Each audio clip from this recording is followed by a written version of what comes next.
अस्सलाम वालेकुम। आप देखें यूट्यूब चैनल की ज़िया रहमान व्लॉग।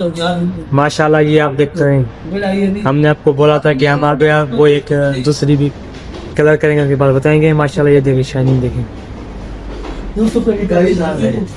और इसके बाद ऊपर ये देखें भाई, ये भाई देखें हमने कलर कर लिया है। और माशाल्लाह ये देखें भाई,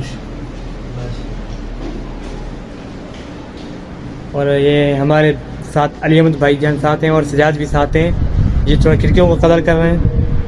हाँ अली अहमद भाई, हाँ सजाद भाई क्या कर कलर कर रहे हैं खिड़कियों को।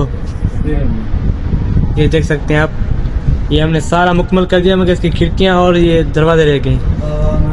और देख सकते ये सारा ऊपर हो गया माशाल्लाह। उसके बाद ये आपको बाहर का नज़ारा देखते हैं। मेरा प्यारा भाई कज़न हाशम। हाँ भाई हाशम, माशाल्लाह काम कर रहे हो, बहुत अच्छा बहुत अच्छा। और ये सनाला भाई, हाँ सनाला भाई क्या हाल है, ये भी कलर कर रहा है माशाल्लाह। और ये चुन कर रहा है, उसके ऊपर ये पक्का पेंटिंग कलर कर रहा है, ये देख सकते हैं।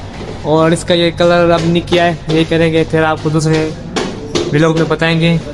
और ये देखें ये चुन हो चुका है माशाल्लाह। ये अरशद भाई है सामने, ये हाफिज़ ज़िया रहमान है भाई, देख सकते हैं। अस्सलाम वालेकुम। और वीडियो अच्छी लगी हो तो लाइक भी करना, कमेंट भी करना।